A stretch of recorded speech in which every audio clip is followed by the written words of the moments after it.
बुद्धवंदनेला आणि धम्मपठनाला सुरुवात करूयात. अरहं सम्मा संबुद्धो भगवा बुद्धं भगवन्तं अभिवादेमि. स्वाख्यातो भगवता धम्मो धम्मं नमस्सामि. सुपठिपन्नो भगवतो सावकसंघो संघं नमामि.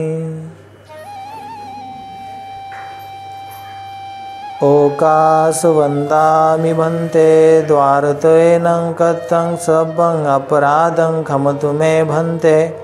द्वितीयंपि ओकासवन्दामि भन्ते द्वारतयेनं कथं सब्बं अपराधं खमतु मे भन्ते. तथियंपि ओकासवन्दामि भन्ते द्वारतयेनं कथं सब्बं अपराधं खमतु मे भन्ते. ओकास अहं भन्ते त्रिशरणेन सद्धि पंचशीलं धम्मं याचामि. अनुग्रहं कथवा शीलं देत मे भन्ते. द्वितीयंपि ओकास अहं भन्ते त्रिशरणेन सद्धि पंचशीलं धम्मं याचामि. अनुग्रहं कथवा शीलं देत मे भन्ते. तथियंपि ओकास अहं भन्ते त्रिशरणेन सद्धि पंचशीलं धम्मं याचामि. अनुग्रहं कथवा शीलं देत मे भन्ते. नमो तस्स भगवतो अरहतो सम्मा संबुद्धस्स. नमो तस्स भगवतो अरहतो सम्मा संबुद्धस्स. नमो तस्स भगवतो अरहतो सम्मा संबुद्धस्स. बुद्धं शरणं गच्छामि धम्मं शरणं गच्छामि संघं शरणं गच्छामि. द्वितीयंपि बुद्धं शरणं गच्छामि द्वितीयंपि धम्मं शरणं गच्छामि द्वितीयंपि संघं शरणं गच्छामि. तथियंपि बुद्धं शरणं गच्छामि तथियंपि धम्मं शरणं गच्छामि तथियंपि संघं शरणं गच्छामि. पाणातिपाता वेरमणि सिक्खापदं समादयामि. अदिन्नदाना वेरमणि सिक्खापदं समादयामि. कामेषु मिच्छचारा वेरमणि सिक्खापदं समादयामि. मुसावादा वेरमणि सिक्खापदं समादयामि. सुरामेरयमज्जपमादठाना वेरमणि सिक्खापदं समादयामि. साधु साधु साधु. वनगंधं गुणपेथं एथं कुसुमसंतति. पूजयामि मुनिन्दस्य श्रीपादसरोरहे. पूजेमि बुद्धं कुसुमेन नैनं पुह्येन मेथेन लभामि मोक्षं. पुष्पमिलायति यथा हिन्दमे कायो तथा याति विनाशभावं. गन्धसंभारयुतेन दीप्तेन सुगन्धिना पूज्ये च पूजनीयन्तं पूजाभाजनमुत्तमं. घनसारपदितेन दीप्तेन तं दनशिनातिलोकदीपं संबुद्धं पूजयामि तमोनुन्दं. सुगन्धिकाय वदनं अनन्तगुणगन्धिना सुगन्धिना गन्धेन पूजयामि तथागतं. बुद्धं धम्मं च संघं सुगततनभवा धातुवधातुगभ्ये. लङ्काय जम्बुदीपेति दशपुरवरे नागलोके च धूपे. सभ्यबुद्धः सबिम्बे सखलदशदिशे केशलोमादिधातुवन्दे. सभ्येऽपि बुद्धं दशबलतनुजं बोधिचेत्यं नमामि. वन्दामि चेत्यं सब्बठानेषु प्रतिष्ठितं. शारीरिकधातु महाबुद्धि बुद्धरूपं सकलं सदा. एष मूल्ये निशिन्नो वसभारी विजयखापत्थु सबयुतं सत्ता वन्दे तं बोधिपादपम्. इमे हेते महाबोधि लोकनाथेन पूजिता. अहं पिते नमस्सामि बोधिराजा नमस्तुते. बोधिराजा नमस्तुते. बोधिराजा नमस्तुते. इतिपिसो भगवार्हं सम्मा संबुद्धो विद्याचरण संपन्नो सुगतो लोकविदु अनुत्तरो. पुरुषधम्म सारथि सत्था देव मनुष्यानं बुद्धो भगवाति. बुद्धं जीवितपर्यन्तं शरणं गच्छामि हेच बुद्धातीताच हेच बुद्धानागता पचुपन्नाच हे बुद्धा वंदामि सब्बधा नत्थि मे शरणं आयं बुद्धो मे शरणं वरं एतेन सच्चवज्जन होतु मे जय मंगलं उत्तमंगेन वन्देऽहं पादपशुवरुत्तमं बुद्धेयो खलितो दोषो बुद्धो खमतु तं मम एंकिंचिरथनं लोके विज्यति विविधापथु रथनं बुद्ध समानति तस्मा स्वत्ति भवन्तु मे यो सन्निशिन्नो वरबोधि मूले मारन् ससैना महन्ति विजत्वा सम्बोधिमागच्छि अनन्तयानो लोकोत्तमोतं पनमामि बुद्धं स्वाख्यातो भगवता धम्मो सन्दिष्टिको अकालिको यहि पशिको अपनायको पच्यतं वेदितभो वियुहिति धम्मं जीवितपर्यन्तं शरणं गच्छामि एच धम्मा अतीताच एच धम्मा अनागता पचुपन्नाच ये धम्मा वन्दामि सब्बधा नत्थि मे शरणं आयं धम्मो मे शरणं वरं एतेन सच्चवज्जन होतु मे जय मंगलं उत्तमंगेन वन्देऽहं धम्मं संक्तिविदोतमं धम्मेयो खलितो दोषो धम्मो खमतु तं मम एंकिंचिरथनं लोके विज्यति विविधापथु रथनं धम्म समानत्थि तस्मा स्वत्ति भवन्तु मे अस्थांगिको अर्योपथो जनानं मोक्षापवेशा उजुको वमग्गो धम्मायं सन्ति करो पनीथो नियानिको तं पनमामि धम्मं सुपटिपन्नो भगवतो सावक संघो उजुपटिपन्नो भगवतो सावक संघो न्यायपटिपन्नो भगवतो सावक संघो सामीचिपटिपन्नो भगवतो सावक संघो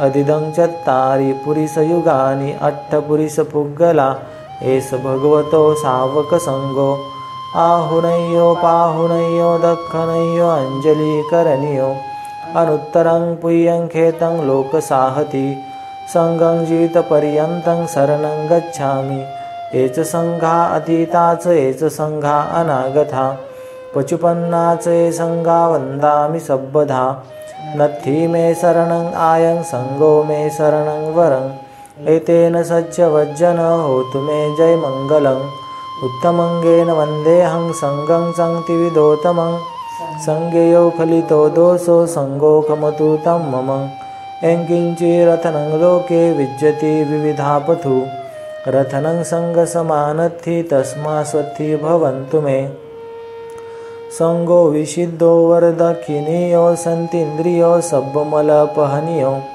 गुणे हिणेखि समेधिपथो अनासो तं पनमामि संगं इमाय धम्मानुधम्मपटिपथ्या बुद्धं पूजयामि इमाय धम्मानुधम्मपटिपथ्या धम्मं पूजयामि इमाय धम्मानुधम्मपटिपथ्या संघं पूजयामि अध्यायमाय पटिपथ्या जातिजरा मरणं महापरिमुञ्च स्वामी इमेन पुय्यं कमे नमामे बाले समागमो सतं समागमो होतु यावनिब्बानपथ्या देव वसन्तु कालेन सस्यसम्पत्ति हेतु स फीतो भवतु लोक स राजा भवतु धम्मिको सकलविजं विदुर्यानं देवरूपं सुजीव निमलचक्षु गम्भीरगोसं गौरवर्णं सुखाय अभयचित्तं निभयकामं सुरतधम्मं सुपेम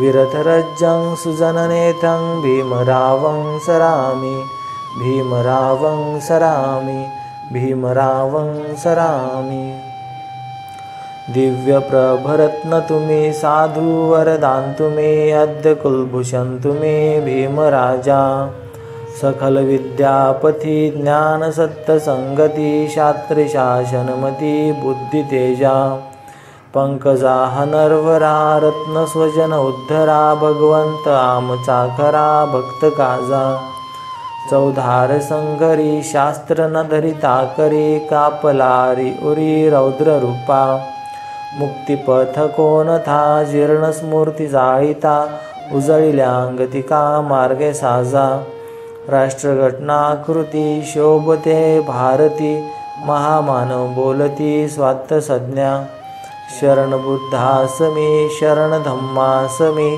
शरणसंघासमे भीमराजा भीमराजा भीमराजा। आज आपण पाहणार आहोत शुभ कर्माची आवश्यकता म्हणजेच कुशल कर्माची आवश्यकता, शुभ संकल्पाची आवश्यकता आणि सदाचरण म्हणजे काय। शुभ कर्माची आवश्यकता। एके समयी भगवान भिक्खूंना म्हणाले, सत्कर्म करण्याचे भय बाळगू नका। सौख्य, इप्सित, प्रिय आणि आनंददायक या सर्वांचे दुसरे नाव म्हणजे सत्कर्म। सत्कर्माचा लाभ म्हणजे इप्सित, प्रिय आणि आनंददायक वस्तूंचा लाभ। या गोष्टीचा मी अनुभव घेतला नाही नि त्याची ग्वाही मी घेऊ शकतो। मी वारंवार स्वतःला विचारतो, हे जे मी फळ चाकीत आहे तो कोणत्या कृत्याचा परिणाम? मला जे साध्य, सौख्य आणि शांती लाभली आहे तो कोणत्या सत्कर्माचा परिपाक आहे? आणि त्याचे उत्तर मला असे मिळते की हे 3 प्रकारच्या सत्कर्माचे फळ आहे। तो 3 प्रकारच्या सत्कर्माचा परिपाक होय।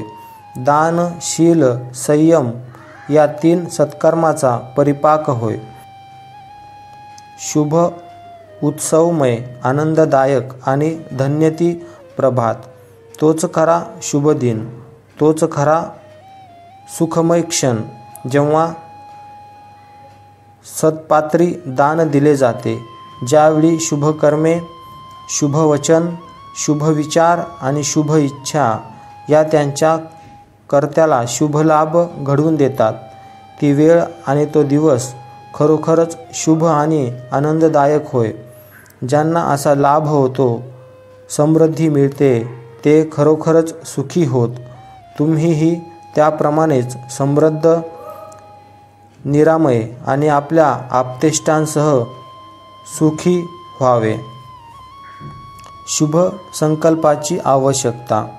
एके समयी श्रावस्तीत जेतवनात राहत असताना भगवान भिक्खूंना उद्देशून म्हणाले, पवित्र आणि सुखी जीवनासाठी शुभ संकल्प करण्याची अत्यंत आवश्यकता आहे। कोणते शुभ संकल्प करावे हे मी तुम्हाला सांगतो ते ऐका। असा शुभ संकल्प करा की आयुष्यभर मी आपल्या मातापितांचे परिपालन करील, मी माझ्या कुळाच्या कुलपतीचा आदर करीन, मी माझी वाणी सदैव मृदू राहील, मी कोणासंबंधी वाईट बोलणार नाही, स्वार्थाचा कलंक प्रक्षाळून मी माझे अंतःकरण स्वच्छ करीन, औदार्याने शुभ हस्ताने दान करण्यात आनंद मानीन, आपल्याला जे लाभेल त्याचा भाग दुसऱ्याला देण्यात समाधान मानीन, वर मागण्यास योग्य असा मी पुरुष होईन, आयुष्यभर शांत राहीन, क्रोध उत्पन्न झालाच तर त्याचा तात्काळ मी निरोध करीन। भिक्खूंनो, असे हे 7 प्रकारे संकल्प आहेत, जे केले असता तुम्ही सुखी आणि पवित्र व्हाल। सदाचरण म्हणजे काय? एके समयी भगवान एका थोर भिक्खू संघासह कौशल जनपदात चारिका करीत असता ते कौशलच्या झाला नावाच्या गावी आले। ही वार्ता झालामधील श्रमणांच्या कानी आली। त्या भगवान बुद्धांचे दर्शन घेणे बरे असे वाटल्यावरून ते झाला ग्रामस्थाचे श्रमण भगवंतांकडे आले आणि कुशल विचारून बाजूला स्थानापन्न झाले। त्यांनी भगवंतांना सदाचरणाचा अर्थ स्पष्ट करण्यास सांगितले। त्या श्रमणांना भगवंतांनी सांगितले, शारीरिक दुराचाराचे आणि दुष्टपणाचे 3 प्रकार आहेत। वाचिक आणि वैचारिक दुराचाराचे अनुक्रमे 4 व 3 प्रकार आहेत। शारीरिक दुराचाराचे प्रकार येणेप्रमाणे।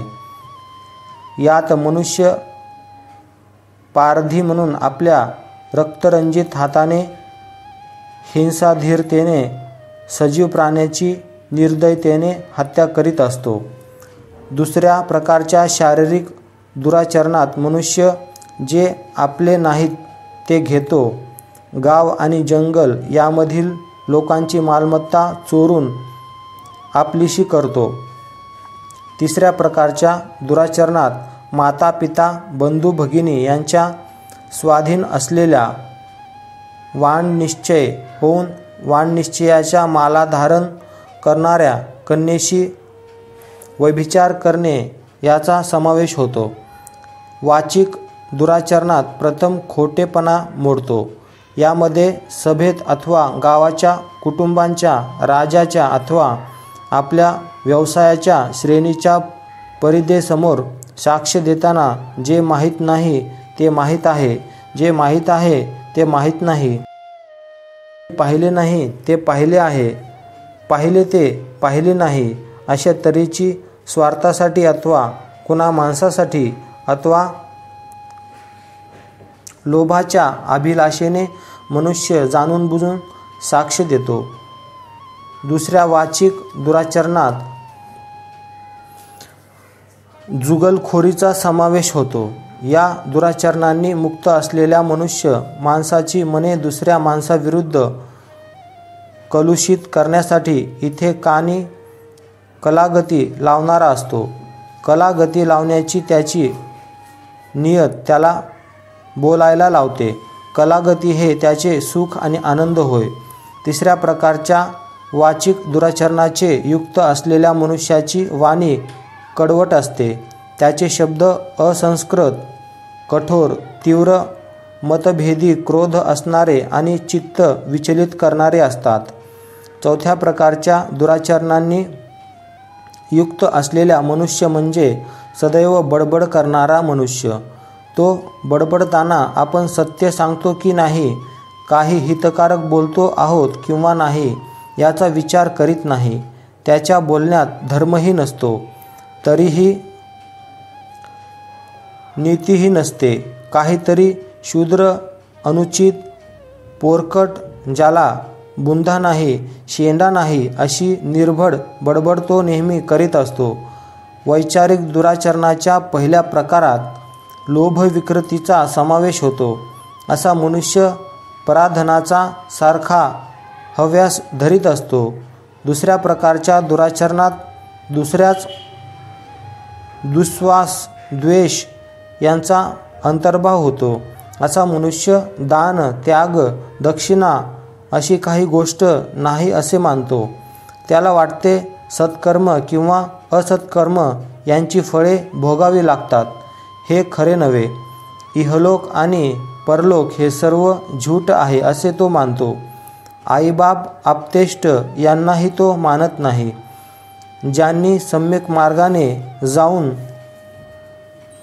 इह परलोकांचे ज्ञान मिळवले आहे आणि दुसऱ्यांना ते ज्ञान दिले आहे असे श्रमण या जगात आहेत, या गोष्टीवर त्याचा विश्वास नसतो. याच्या उलट शारीरिक, वाचिक आणि वैचारिक सदाचरणाचे अनुक्रमे 3, 4 आणि 3 प्रकार आहेत.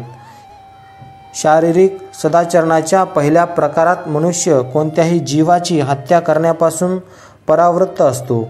आपला दंडा किंवा तलवार याचा त्याग करतो. तो निरपराधी व दयामय बनतो. सर्व सजीव प्राण्यासंबंधी करुणामय असे जीवन जगत असतो. दुसऱ्या प्रकारचे शारीरिक सदाचरण म्हणजे दिल्याशिवाय दुसऱ्याचे न घेणे आणि प्रामाणिकपणे जगणे.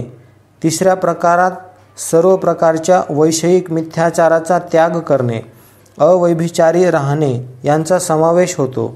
असा सदाचरणी मनुष्य आई बाप, बंधू भगिनी, आप्तेष्ट यांच्या स्वाधीन असलेल्या जिच्या गळ्यात वाणनिश्चयाची माळ आहे अशा कन्येशी तो वैषयिक संबंध ठेवत नाही. वाचिक सदाचरणाच्या पहिल्या प्रकारात मनुष्य असत्य भाषण सोडून देतो, असत्याचा त्याग करतो, त्यापासून दूर राहतो. त्याला सभेसमोर किंवा गाव, कुटुंब, राजकुल अथवा आपल्या व्यवसायाच्या श्रेणीसमोर साक्ष द्यायला सांगितले असता जे माहीत नाही ते तो माहीत नाही म्हणून सांगतो, जे माहीत आहे ते माहीत आहे म्हणून सांगतो, जे पाहिले नाही ते पाहिले नाही म्हणून सांगतो आणि जे पाहिले ते पाहिले म्हणून सांगतो. स्वार्थासाठी, दुसऱ्यासाठी अथवा क्षुद्र लाभासाठी तो कधीही बुद्धिपुरस्सर खोटे बोलत नाही. दुसऱ्या प्रकारच्या वाचिक सदाचरणात मनुष्य चुगलखोरीचा त्याग करतो, निंदेपासून परावृत्त होतो. लोकांमध्ये कलागती लावण्यासाठी जे इथे ऐकले ते तिथल्या लोकांना सांगत नाही आणि जे तिथे ऐकले ते इथल्या लोकांना सांगत नाही. तो ऐक्य निर्माता आणि प्रेमभाव वाढविणारा असतो. माणसामाणसात सुसंवाद ऐक्य राखणे हे त्याचे सुख आणि आनंद होत. तिसऱ्या प्रकारच्या वाचिक सदाचरणात मनुष्य कटू शब्दाचा त्याग करतो, त्यापासून परावृत्त होतो. तो जे काही बोलतो त्यात खवटपणा नसतो. त्याचे भाषण आल्हाददायक, मैत्रीचे, कळकळीचे, सुसंस्कृत, हितकर आणि सर्वांना स्वागतार्ह असते. चौथ्या प्रकारच्या वाचिक सदाचरणात मनुष्य व्यर्थ बडबड करीत नाही. तो उचित आणि वास्तविक आणि नेहमी लाभदायक असे बोलतो. योग्य, संस्मरणीय, उद्बोधक, व्यवस्थित आणि अति हितकर अशा रीतीने तो धर्म आणि नीतीसंबंधी भाषण करतो. वैचारिक सदाचरणाच्या पहिल्या प्रकारात मनुष्याच्या ठिकाणी लोभाविष्ठाचा अभाव असतो. परधन आपले व्हावे अशी हाव तो कधीही धरत नाही. दुसऱ्यासंबंधी दुःखास अथवा द्वेष यांना तो आपल्या विचारात स्थान देत नाही. आपल्या भोवतालचे प्राणी निवर, सुखी, सुरक्षित आणि कोणत्याही प्रकारच्या शत्रुत्वापासून आणि छळापासून दूर राहावे अशी त्याची इच्छा असते. त्याची दृष्टी, सम्यक संकल्प हे प्रमादरहित असे असतात. दुराचरण आणि सदाचरण यांचा मी असा अर्थ लावतो. बुद्ध वंदनेला आणि धम्मपठनाला समाप्त करूयात.